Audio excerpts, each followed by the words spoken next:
I still replay that night in my head sometimes, the words echoing, sharp and final. Nobody needs your money or you. My parents said it, flat and devoid of emotion, across the polished dining table, and my sister, Sarah, nodded in agreement, a smug little smirk playing on her lips.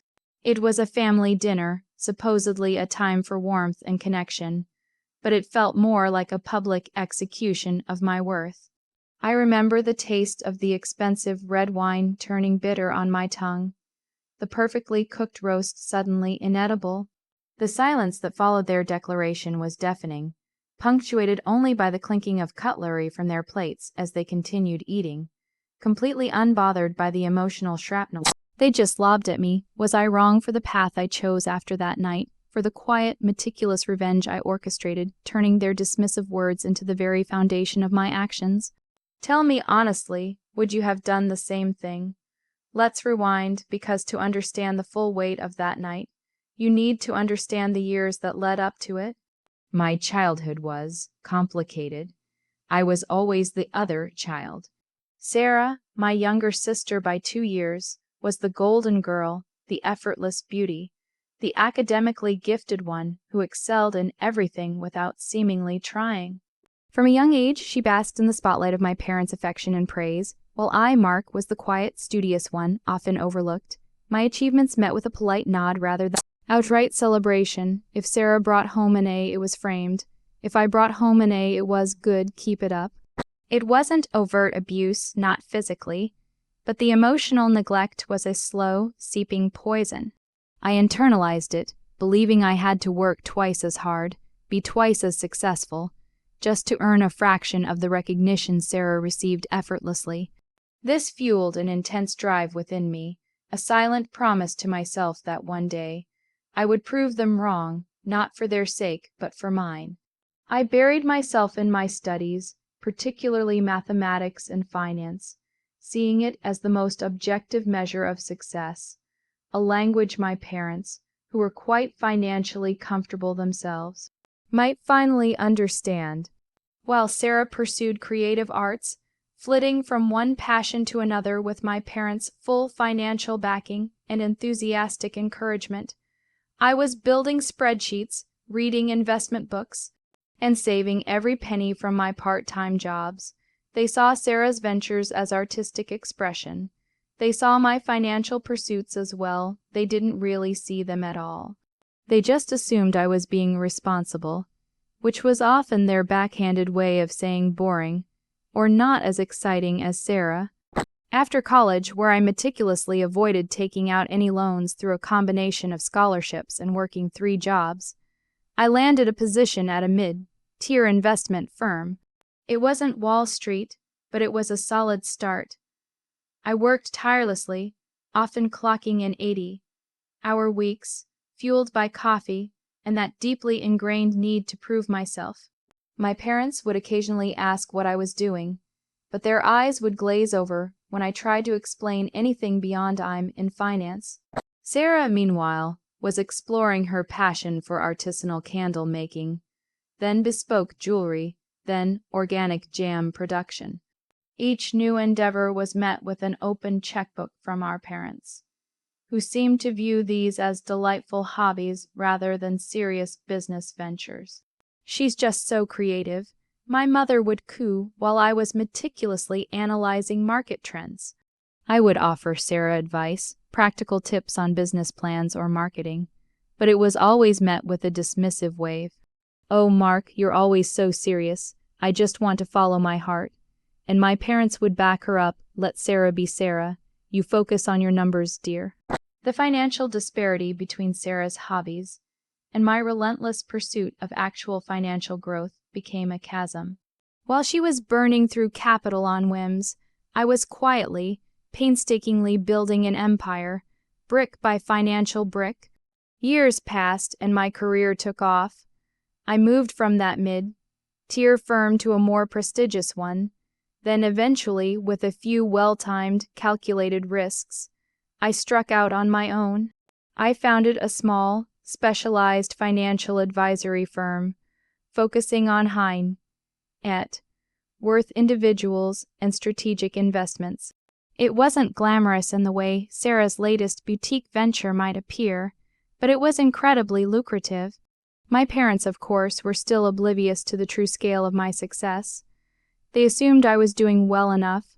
A steady, reliable income, nothing like the potential of Sarah's latest artisanal, ethically sourced hand-spun alpaca wool scarf line. They'd occasionally ask for financial advice, usually for themselves, but always framed it as a casual favor, never acknowledging the depth of my expertise or the value of my time. I always provided it, of course. Despite their emotional distance, they were still my parents, and I still held a flicker of hope that one day they would truly see me. The incident at the dinner table that night wasn't entirely unprovoked, although their reaction was disproportionate and cruel. Sarah had recently launched her most ambitious project yet, a high-end, organic, gluten-free, sustainably sourced dog treat company. It was, predictably, a financial disaster. She had invested a significant amount of my parents' money they had readily provided and was now facing bankruptcy. The family dinner was ostensibly to celebrate my promotion to managing partner at my own firm, a milestone I had worked decades for. But the conversation quickly pivoted, as it always did, to Sarah and her latest woes. My mother, with tears in her eyes, explained how distraught Sarah was, how much she was struggling. My father chimed in, lamenting the lost investment, though he never seemed to consider it lost when it was going to Sarah. Then came the loaded question, directed at me, though it felt more like an expectation. "Mark, you're so good with money. Can't you help Sarah out, just a little loan to get her back on her feet?" I remember taking a deep breath, trying to be calm and rational. "Mom, Dad," I began, "I've offered Sarah advice for years, but she's never taken it. Her business model is fundamentally flawed, and throwing more money at it without a complete overhaul would just be pouring good money after bad. I can help her restructure, create a viable business plan, but I can't just hand over a blank check. That wouldn't be helping her in the long run." I tried to explain the principles of sound investment, the need for market research, for a sustainable profit margin. I wasn't being unkind, I was being honest and practical, offering my genuine expertise, but they didn't hear it that way. Sarah, who had been listening with increasing irritation, suddenly snapped. "Oh, here we go, Mr. Moneybags. Always so logical, always so cold. You just don't understand creativity, do you, Mark? You just hoard your money." That's when my father, his face hardening, interjected. "Sarah's right, Mark. You've always been so focused on your numbers, so unfeeling. You have all this money, but you never seem to share it." "Not really. We help Sarah because she needs us. She needs our support, our understanding, our money." And then my mother, with a look of disappointment that pierced me deeper than any angry word, added the crushing blow. "Honestly, Mark, nobody needs your money, and nobody needs you." And Sarah, as if on cue, nodded, that smug, self-satisfied look back on her face. The silence that followed was truly the loudest part of the night. My meticulously constructed world, built on the hope of eventually earning their respect, shattered around me. All those years of striving, of quiet sacrifice, of proving my capabilities, it meant nothing. I was just the cold, unfeeling money machine, and not even a needed one. I stayed silent, not because I had nothing to say, but because I realized there was nothing to say. They had made their judgment clear and unequivocal. I simply finished my wine, excused myself politely, and left. I didn't even say goodbye. That night I cried, not because of their words, not really. I cried for the child I had been, constantly seeking approval that would never come. And then the tears stopped, replaced by a cold, calculating resolve. They said nobody needed my money or me. Fine, I would ensure they understood the full, unadulterated meaning of those words. I wouldn't just disappear. I would become strategically, profoundly, and irrevocably absent in the very ways they had dismissed. The first thing I did was reevaluate my entire relationship with them, not emotionally, but transactionally. For years, I had been the family's silent safety net. My parents, despite their comfortable lifestyle, had a habit of overspending, especially on Sarah's various ventures. They'd often come to me for loans, for home repairs, car troubles, or even just to cover Sarah's latest business deficit. These were rarely, if ever, paid back. I never pressed them. It was my quiet way of contributing, of proving my worth, hoping it would translate into affection. But their words had stripped away that illusion. Nobody needs your money or you. I took them at their word. The next time my father called, a week later, asking for a substantial sum to cover a temporary cash flow issue, which I knew was another one of Sarah's business bailouts, I paused. "Dad," I said, my voice calm, almost detached, "I heard you clearly at dinner. You said nobody needed my money. I'm taking you at your word. I'm afraid I can't help you this time."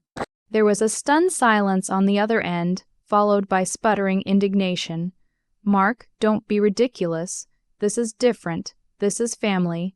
"Indeed," I replied. "And you made it clear where I stand in the family." I hung up. It was difficult, incredibly difficult, to hear the anger and confusion in his voice. But the resolve I had forged that night held firm. It was the first step in enacting my quiet revolution. Over the next few months, I became a ghost, not just financially. I stopped attending family dinners. I politely declined invitations to birthday parties and holiday gatherings. When they called, I would return the call days later, citing work commitments or travel. My responses to their emails became brief and formal. I didn't engage in arguments or dramatic confrontations. I simply withdrew, systematically and completely. My parents and Sarah initially seemed confused, then irritated. "Mark, what's wrong with you? Why are you being so distant?" My mother would ask, genuinely perplexed. It was almost comical how quickly they forgot their own cutting words. I never reminded them. I just continued my quiet withdrawal. They saw my physical absence, but they didn't yet understand the full scope of my emotional and financial absence, or the meticulous planning that went into it. I also began making significant changes to my firm, expanding into more aggressive, high-risk, high-reward ventures. I poured all my energy into work, into growing my wealth, not just for myself, but as a deliberate, almost artistic statement. My success became my shield, and eventually my weapon. I bought a sprawling private estate, invested in properties abroad, diversified my portfolio into areas they couldn't even comprehend. My life became a testament to the fact that someone could build an extraordinary life, completely independently, without their validation, without their need. I dated, seriously for the first time in my life, and found someone who saw and valued me for who I was, not for what I could provide, or what I failed to be compared to Sarah. It was a revelation, a joy I hadn't realized was missing. So that's the situation I was in, and I had to make a choice. They had dismissed me, discarded me, and declared me unnecessary, but I was still their son, their brother. The thought of completely severing ties, even after everything, was a profound one. Before I tell you what happened next, what final, unexpected thing I did, I want you to pause and comment below what you would have done in my shoes. Would you have forgiven them? Would you have tried to mend the bridge, or would you have burned it down completely, just as I was on the verge of doing? What would be your unexpected move? The climax, as it were, came years later, almost a decade after that fateful dinner. My parents were getting older, and their financial situation, exacerbated by Sarah's continued drain on their resources and their own spending habits, was becoming precarious. They had managed to save some for retirement, but it was dwindling fast. Their once comfortable lifestyle was shrinking, and they were starting to feel the pinch. Sarah, predictably, was still flitting from one failed business venture to another, always with the expectation that Mom and Dad would swoop in to save her. But Mom and Dad were running out of resources. I heard about their struggles through distant relatives, who, unlike my immediate family, had always admired my quiet success. They talked about my parents having to downsize, about Sarah causing more financial headaches than ever. This information wasn't delivered with malice, but with a genuine concern that I finally acted upon. I received a call from my mother, her voice trembling, asking me to come to dinner, not for a family celebration, but for a serious talk. I agreed, but this time I was prepared. I arrived at their house, the same house where they had delivered their cruel verdict. It looked smaller, a little faded around the edges, reflecting their diminishing fortunes. Sarah was there, looking harried and unusually subdued. We sat at the same dining table, but the atmosphere was vastly different. No expensive wine, no elaborate roast, just silence, thick with unspoken anxieties. My father, usually so boisterous, cleared his throat nervously. "Mark," he began, we need your help." My mother added, her eyes pleading, "We're in a difficult situation.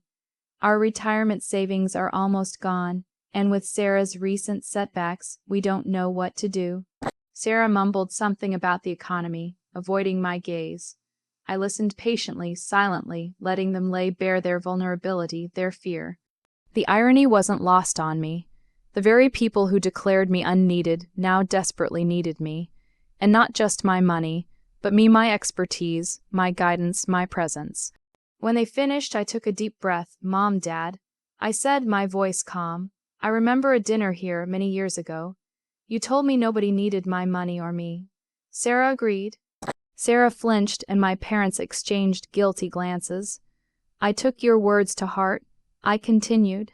"I focused on building my life, my success, entirely independent of your needs or expectations. I found people who valued me, who needed me, not for my money, but for who I am.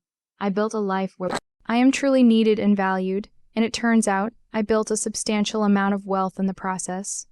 I paused, letting my words sink in. "So, when you say you need my help now, it raises a question. Do you truly need me, or do you just need my money?" Their faces were a mix of shame, regret, and dawning realization. My mother started to tear up. My father looked genuinely broken.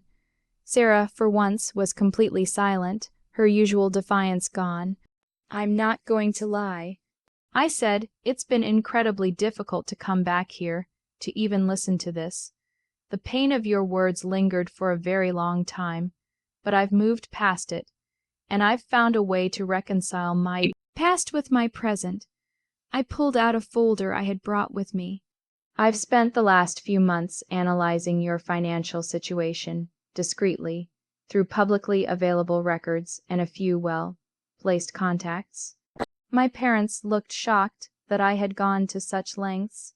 "Your situation is indeed dire," I continued, "but it's not hopeless. I've formulated a plan. I've established a trust, an irrevocable trust, that will cover all of your living expenses for the rest of your lives.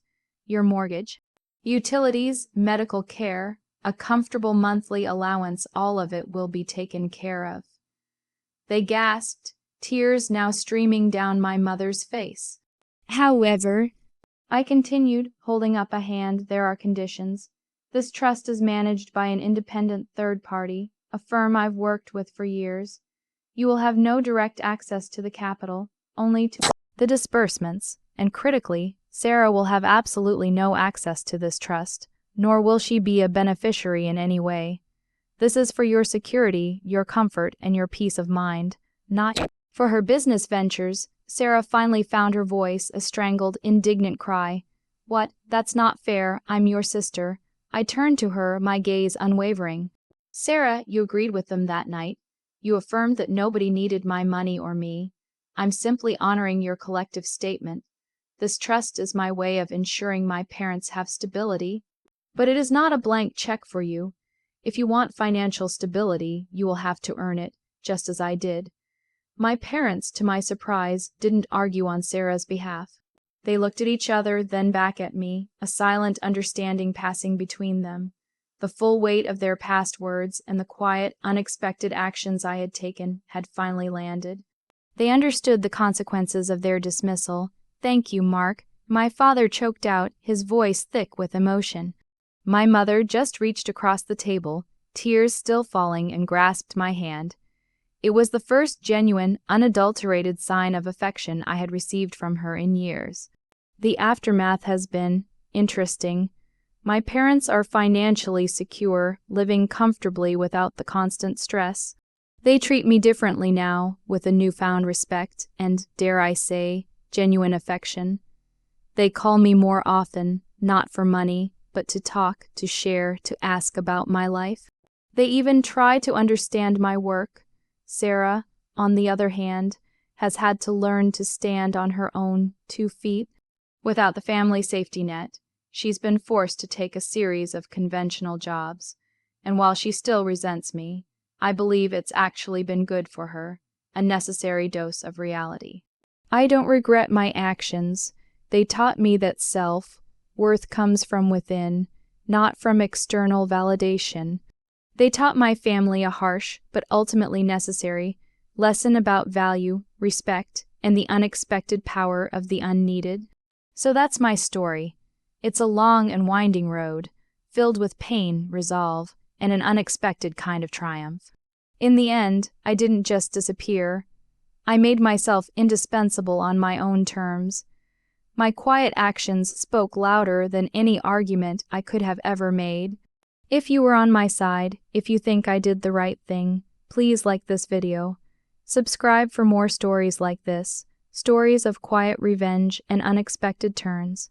And share your final thoughts on this whole mess in the comments section below. Do you think my parents truly learned their lesson? Do you think Sarah ever will? I'll see you all in the next story.